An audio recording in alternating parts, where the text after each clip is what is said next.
Frank Lampard's doing an absolute madness with his tactical fluidity. It doesn't matter what formation he plays because his players are going out there, shifting and changing positions, causing all sorts of mayhem for the opposition. Welcome back to the other side of the coin, everyone. Wow, it's the international break. I'm so excited, guys. So many great matches to watch. Look, at the end of the day, international break gives us an opportunity to talk about many different other things that we probably don't get to talk during the match day time. So today what I want to talk about, guys, is I've looked at the past few matches that we've won, and finally Frank is getting to play all his players that were injured initially, and now he's got the team that he wants to put out week in, week out. And the interesting thing that I've noticed in this particular, the winning streak that we've had is that with the personnel he's using, it really doesn't matter what formation he plays. So I want to sort of talk about this a little bit further as to what I mean by this.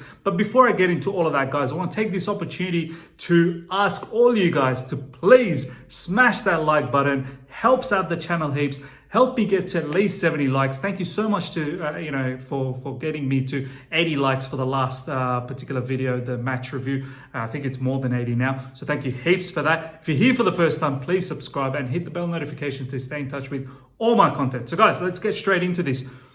What do I mean about, it doesn't matter what formation we play, because off the ball and on the ball, I want to look at both of these perspectives across the different matches that we've played so far, especially in the winning streak. I don't want to go back too far, because in this winning streak, Frank's been able to play his team and most of his injured players were back. In fact, I think all of them were back. So, when we look at generally what we've been playing recently is 4-3-3. But if you look at the games that we've been playing, let's look at it with the ball from the back. Let's start with that and then we'll move across to off the ball. So with the ball from the back, when we're building up, honestly, it's really the center backs and the fullbacks are quite wide and they're hugging the line. And you've got Kante, who's sitting in the lone DM area as a holding midfielder. Then you've got the two midfielders, the attacking eights, Mason Mount, Kovacic or Kai Havertz. And then sometimes Ziyech drops deep into midfield, creating an overload in that midfield section. So it's not necessarily always 4-3-3 with the ball when it's build up. It's something very, very different. It could be two with the fullbacks wide, and you've got three midfielders with another midfielder of Ziyech dropping in. So that formation really changes. And then as the ball progresses, the formation changes even more up front, where Chilwell and Reece James, Ben Chilwell and Reece James really become wingers, to be honest. They overlap. And then you've got Timo Werner, Tammy Abraham, and as I said, Ziyech, who drops deep in midfield, slots back into the wings area, or sort of stays more closer to Tammy Abraham and tucked in, I suppose, as a second, like a inside forward. And then Timo Werner similarly as well. And that's just one perspective of it. I want to sort of touch on many other sides. Now, for example, we've talked about Ziyech already. Ziyech, we think he's a winger. Honestly, predominantly, he's not. He's not a particular winger that just hugs the touch lines and uses his pace. Very, very often he comes into midfield, and sometimes he drifts into the number 10 position. Sometimes he'll drift towards the right side, left side. We've seen it many times, now I want to talk about Timo Werner, is that we think that he stays on the left wing. Actually, he doesn't always stay on the left. Many fans out there in social media specifically will tell you that, Timo is not a greatest left winger. But at the end of the day, he doesn't always just pigeonholes himself into that position. You'll notice throughout the game, he's sometimes in the right wing area. He's sometimes just behind Tammy Abraham. Sometimes he's alongside Tammy Abraham as two strikers.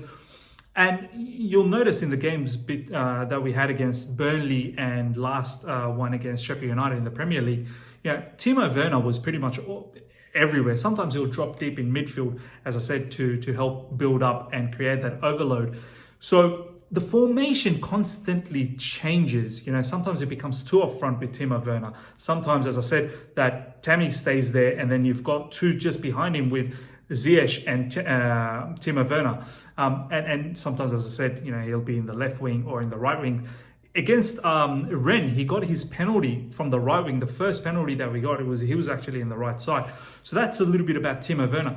Now, in regards to Hakim Ziyech that we've already mentioned, sometimes he'll drop deep, he'll stay on the right, he'll cut in, and he'll look for that particular ball across.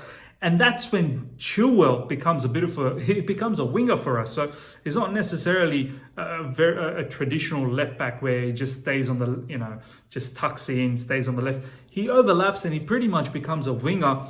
And similarly with Reece James, he becomes another winger. So these formational changes that's happening, and I want to now talk about Kai Havertz. Kai Havertz similarly as well, when he's in the, the right side of the midfield as one of the attacking eights, very, very often he'll drop deep and he'll help out in the build-up.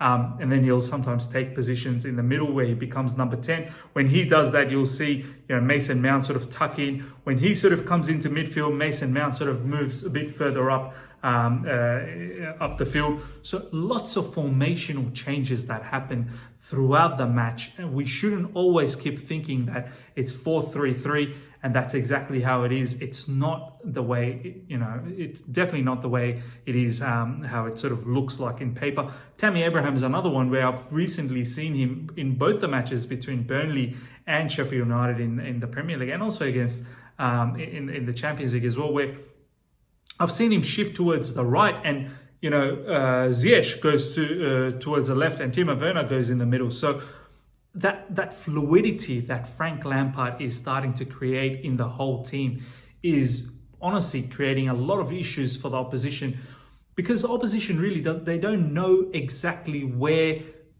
to stop, who to mark, and how the formational changes are constantly happening within the match, because they're probably setting up in a defensive manner and hoping that, okay, I'm going to mark Timo, or we're going to mark Tammy, or whoever. But then soon, each of them sort of changes positions, either drops deep and creates an overload there. So it creates a lot of issues for the opposition. We've already seen, what we've done recently with the kind of goals that we've scored.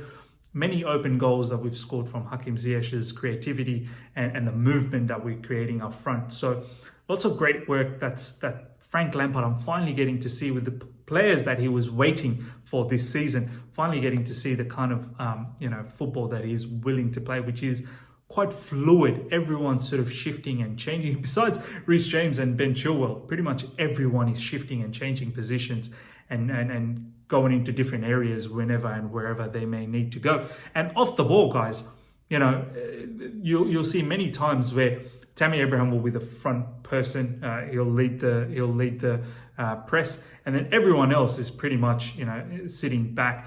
That's if we're dropping deep in our half. Obviously, if we're playing the high line, it's a different situation. But generally, it's the back four. Then you've got another set of four where the wingers tuck in and the midfielders come in.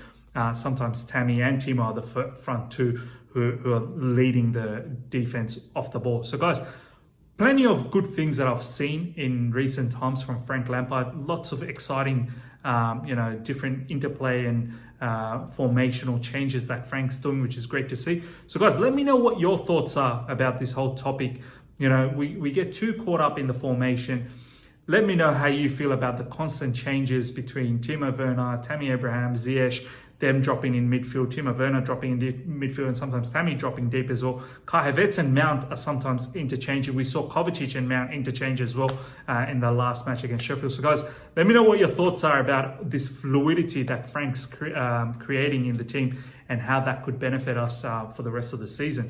So, guys, if you've enjoyed this video, smash the like button. If you're here for the first time, subscribe and hit the bell notification to stay in touch with all my content. Until next time, see ya.